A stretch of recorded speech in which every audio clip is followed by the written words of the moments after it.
Bom dia. Faz bastante tempo que eu não gravo um vídeo, né? É porque, para apresentar, estou aqui no projeto Um Fio d'Água, né? Que é um projeto para... É um espaço aqui para compartilhar o meu próprio... dar um testemunho do meu próprio processo formativo enquanto docente, de forma que se estimule diálogos e reflexões com outros que estejam no seu próprio processo formativo enquanto docente, que é um processo inacabado, né? O ser humano não tem um ponto de chegada. Pronto, sou um professor.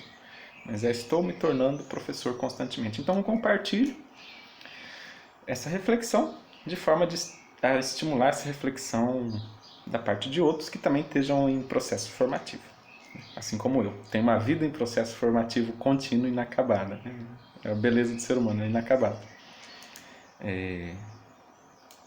Então hoje queria compartilhar a ideia de autonomia, né? O Paulo Freire fala muito em autonomia. Tem um texto chamado, um livro, né? Que ficou importante. Pedagogia da Autonomia. O que é isso? Como é que eu desperto isso no estudante? Como é que eu desperto nele a capacidade, por exemplo, de analisar uma situação, de interpretar uma situação, analisar, interpretar de forma autônoma? Como é que eu desperto isso nele? Analisar e interpretar de forma autônoma. Eu quero dar-lhe autonomia, que é um passo para a liberdade, ou eu quero o quê? Autonomia na leitura do mundo. Esse é um objetivo meu de docência? Né? Se você não quer isso como objetivo, não precisa ter. Tem espaços que isso não precisa. Mas se isso está instalado como objetivo de docência, como determina a lei de diretrizes e bases, se isso está instalado, isso precisa de uma reflexão e de uma docência orientada. Né? E aí eu trago aqui um exemplo. Por exemplo, foi recentemente assinado, firmado, o acordo Mercosul-União Europeia de Livre Comércio. Né? Uma negociação antiga, desde 99, várias etapas, parou, voltou. Foi aprovado. Foi assinado, mas não foi ratificado. Né? Várias explicações e interpretações para não ratificação. Entre elas, está a força do movimento ambientalista no mundo, né? E nos parlamentos europeus, de forma que a etapa agora de ratificação está enfrentando muita dificuldade na Europa, né? Já que o governo brasileiro não é firme nos seus compromissos com as mudanças climáticas. Ótimo, vamos supor que esse é o meu conteúdo, vamos estudar o acordo sobre livre comércio Mercosul-União Europeia. Como é que eu vou pensar minhas aulas?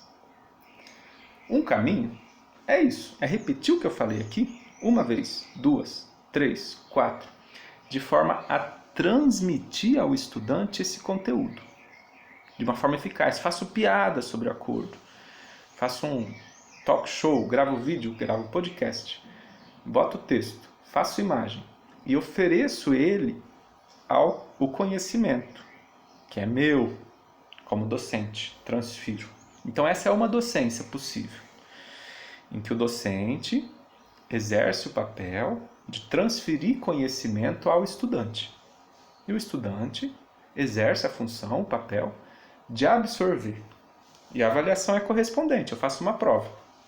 Por que o acordo está encontrando dificuldades de ratificação? E ele responde. Tá? Esse é o objetivo da docência. Possível, é um objetivo possível. E ele vai bem na prova. E ele às vezes vai até bem no ENAD. Mas existe uma outra coisa, que é a formação para a autonomia, que é a formação para a liberdade do sujeito, do cidadão, que está na Lei de Diretrizes e Bases, não porque está só na lei, mas porque está na Constituição, né? Que o Brasil pretende ser uma sociedade livre. Então, a escola e o ensino superior, o ensino em suas diferentes fases, volta-se a formar esse sujeito, a constituir nesse sujeito a autonomia e a liberdade que serão parte dessa sociedade que estamos construindo ou tentando construir. Então tá, como que eu construo um sujeito autônomo na construção do saber, na leitura do mundo, na interpretação do mundo? Acordo Mercosul-União Europeia. Qual é a função do professor? Se eu quero formar para autonomia, a função é outra. Né? Em vez de transmitir conhecimento, Um caminho, e aqui tem vários, mas assim, um caminho para o vídeo não ficar muito curto, é problematizar, sabe? Assim, em vez de transferir conhecimento, a minha tarefa é instigar, por exemplo. Começo com instigar. O estudante tem que estar interessado, curioso. Poxa, gente, aqui em Santa Catarina, por exemplo, tem exportações muito importantes de carne de porco, assim, que enfrentam resistência e barreiras em muitos lugares. Esse acordo é muito importante. É muito importante não só para o governo brasileiro, mas é importante para os seus pais, suas famílias que estão lá, assim, trabalhando em Chapecó e tal. Estão trabalhando lá com porco e tal. Estou fazendo muito rápido aqui, mas estão trabalhando ali para exportar, assim. Como é que vai ser se esse acordo não for ratificado? Como é que seus pais vão ficar, seus avós? Então, uma etapa, assim, sensibilizar. Poderia só transferir o conhecimento, mas uma etapa, sensibilizar. Porque isso instala na cabeça do estudante uma curiosidade, um interesse, que é o motorzinho, né? Ele sozinho, estando curioso, ele vai buscar conhecimento. E ele vai me perguntar, pô, professor, por quê que não está sendo ratificado o acordo? Por quê, professor? Ou vai perguntar para mim, ou vai perguntar, que é isso do momento atual, para o Google, ou para outros. Mas ele vai ficar com essa sementinha na cabeça. Para o acordo do Mercosul, União Europeia, mas para vários outros tipos de acordo, assim. Então esse ato de instigar e problematizar, aqui vocês estão vendo que eu estou instigando, despertando a curiosidade. Paulo Freire fala, é uma curiosidade ingênua, que depois sobe de nível, né? Assim que ele abriu a janelinha da curiosidade, começou o aprendizado. Eu, como professor, fiz uma tarefa muito importante em abrir a janelinha da curiosidade, plantar essa semente de interesse, de dúvida, junto com ele, né? Não é só eu que planto, ele tem que ter alguma coisa ali para eu tocar. Se o pai dele é agricultor no oeste de Santa Catarina, é por aí que eu pego. Mas se o pai dele não é agricultor, eu vou falar aqui de carne suína, não vai pegar, né? Então tem que ter uma sensibilidade de conhecer a turma. É uma relação humana, minha, docente, com o estudante. Para sensibilizá-lo, para instigá-lo a querer saber. A se incomodar, pode ser um incômodo, né? Pô, você não vai... Pode ser um incômodo, mas assim, é um instigar, porque é isso que move a busca do aprendizado. E essa busca é o ponto zero para um aprendizado autônomo. Quem não busca não alcança, né? Você pode fazer um aprendizado via medo. Repete essa frase. O acordo Mercosul-União Europeia não será ratificado pelos movimentos verdes. Simplificando aqui. Repete. Ah, professor, mas está chato. Tudo bem, mas se você não repetir isso dessa forma, reprova. Então tem um aprendizado por aí. Planta-se na cabeça dele esse conteúdo. Mas há essa outra docência que busca autonomia, né? Que, por exemplo, uma das tarefas, em vez de transferir conhecimento, que é a docência bancária, que o Paulo Freire chama, uma das tarefas do professor é instigar, abrir a curiosidade, problematizar, sensibilizar, porque é isso que bota a cabeça em movimento do estudante, né? Planta nele o movimento. Ótimo. Então, esse é um caminho. Plantei o movimento. Outra coisa muito importante para essa docência autônoma, para a construção de sujeitos autônomos, uma vez que eu plantei a sementinha, ele vai buscar. Uma reflexão que tem que brotar na cabeça dele é a dúvida. Uma vez que ele vai buscar o conhecimento, em quem ele vai confiar? Em mim? Por que ele vai confiar em mim?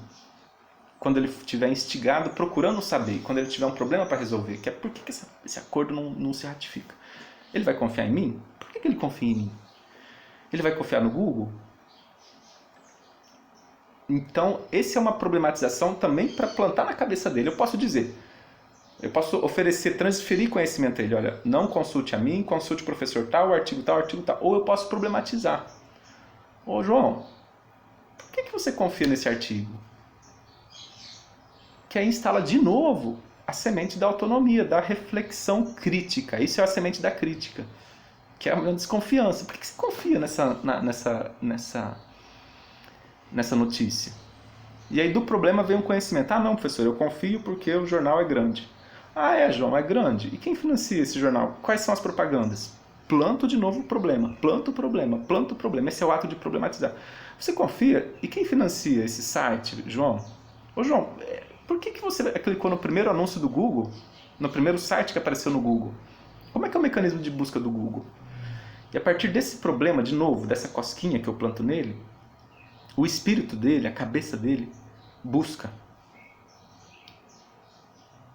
resolver esse probleminha que eu lancei na cabeça dele, essa curiosidade, esse foguinho que eu coloquei na cabeça dele. Então ele começou a se mover porque ele está curioso, e eu qualifiquei a curiosidade dele, qualifiquei a resposta com mais um problema, que é a dúvida da... tá certo ou tá errado essa fonte de informação? Né? Então instiguei, estimulei, problematizando, né? E aí ele foi buscar. Eu posso ofertar as fontes de informação, leia artigo A, B e C, pode ser. Mas também posso, aqui também, no acesso aos conteúdos, plantar a semente da autonomia, que nesse caso é uma semente da desconfiança, da crítica, a palavra crítica. É a palavra crítica. Então aí também posso plantar a semente de forma que ele se forma um sujeito mais autônomo. E aí isso planta, por exemplo, dois conceitos muito importantes na educação. A aprendizagem contínua, que uma vez que ele está curioso, que ele viu que o acordo Mercosul-União Europeia é um acordo de livre comércio e vai afetar o pai dele lá de Chapecó, ou seja, ele está preocupado com aquilo, incomodado, sensibilizado, emotivo com aquilo. É um acordo de livre comércio. No próximo acordo de livre comércio, ele vai ficar também curioso, sabe? Então ele vai abrir a habilidade de aprendizado na cabeça dele, que continua. Então no próximo acordo, em vez dele ter raiva, meu Deus do céu, que merda, mais um acordo, não aguento ler isso porque o professor ficou martelando na minha cabeça, essa sementinha da curiosidade vai se instalar de novo. Olha que bonito.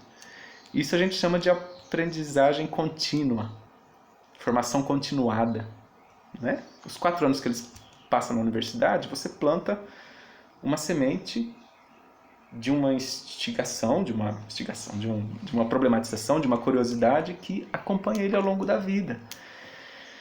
Então, na próxima vez que ele notar um acordo de livre comércio, ele vai procurar saber, porque ele vai estar sabendo que o pai dele vai ser afetado, vai estar, né, por algum sentimento que vai movê-lo a buscar saber. Então, é uma formação continuada, é um conceito importante também, né? E a hora que ele for buscar saber, ele já tem plantadinha na cabeça dele a semente no ser dele. Esse ser está instalado ali. A semente da dúvida com relação às fontes de informação. Está certo? Não está errado? Quem financiou? Que ele também autonomamente vai pesquisar, né? Se a fonte é boa, se a fonte é ruim. Eu não preciso falar. Não pesquisa no jornal ABC.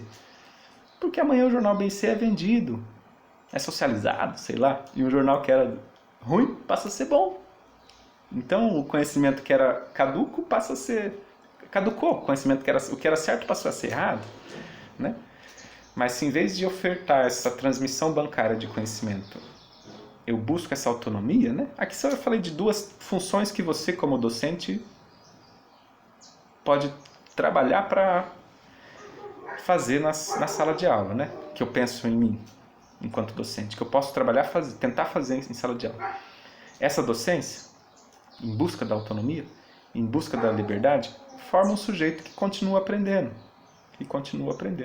Formação continuada, de forma mais contínua, de forma mais autônoma e de forma mais crítica, né? Ah, Daniel, quer dizer que você não vai falar por que o acordo Mercosul-União Europeia foi ratificado? Você não vai transmitir esse conhecimento que você sabe para ele?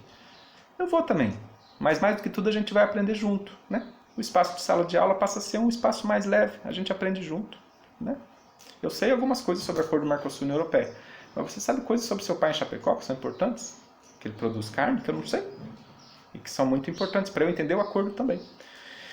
Então a gente vai para a sala de aula aprender. É um espaço que a gente aprende, todo mundo aprende, você aprende, eu aprendo. Quem sabe a gente chama alguém para conversar sobre o acordo, né? Se torna um espaço mais leve, que tira das minhas costas o monopólio de saber, porque eu não tenho mesmo. Então eu reconheço que eu sou um ignorante nisso, mas assumo meu papel de problematizar, questionar, estimular e organizar espaços de aprendizagem, né? E aí me coloco numa posição de humildade para a gente aprender junto Ele traz o que ele aprendeu, eu trago o que eu aprendi, e nisso a gente forma um espaço melhor de aprendizagem, certo? Sempre de forma muito compreensiva conosco mesmos, né? Como eu comecei o vídeo, eu estou em processo de formação. Então tem essas ideias aí que eu compartilhei com Paulo Freire, com outros autores, em diálogos, e que foram produzidas na prática também. Mas muito compreensivo comigo, porque eu sei que estou inacabado, né? Então, assim, estou começando, faz 12 anos que eu dou aula, mas assim, estou começando, muita dificuldade. A sala de aula é um lugar difícil, é bonito, mas sempre com muita dificuldade também, simultaneamente. Então, sendo compreensivo com a gente também, enquanto nessa etapa de formação, porque senão você se frustra, né? Nesse processo de formação docente e aí mata o aprendiz, né? Frustração, acabou.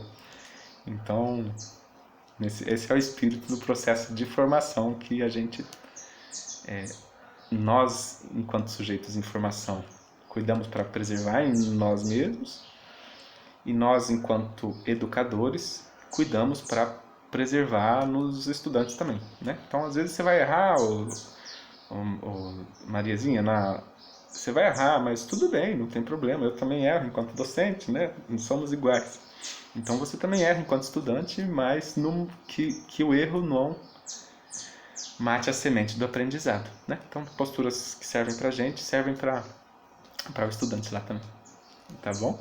São reflexões, né? Nada disso é a verdade pura, mas são reflexões em diálogos e que precisam ser validadas e testadas na prática docente, para que aí só que elas viram conhecimento e saber, né? Do contrário, é um conteúdo, blá, blá, fala, vocês fazem a prova, Paulo Freire, não é bancário, então vira blá blá, vira esse pensamento tal e não se forma saber. Saber é quando eu sei agir, sei fazer, né? E sei refletir sobre o que faço. Então todas essas conversas aqui são para serem praticadas e conversadas, né? Que esse vídeo sirva para estimular o diálogo em outros lugares. Aí eu ficarei feliz em saber se alguém falar, professor, isso me ajudou a praticar diferente, e com a prática diferente eu conversei com mais não sei quem. Aí esse fiozinho d'água que é o projeto vai aos pouquinhos virando um rio, né? Pra gente desaguar num mar melhor, que é a sociedade melhor, mais humana, mais plural, né? Mais democrática, mais autônoma, mais livre, mais igualitária, né? Que tá na Constituição. Tá bom? Bom dia para todos. Bom ter gravado o vídeo de novo. Tava com saudade desse momento aqui.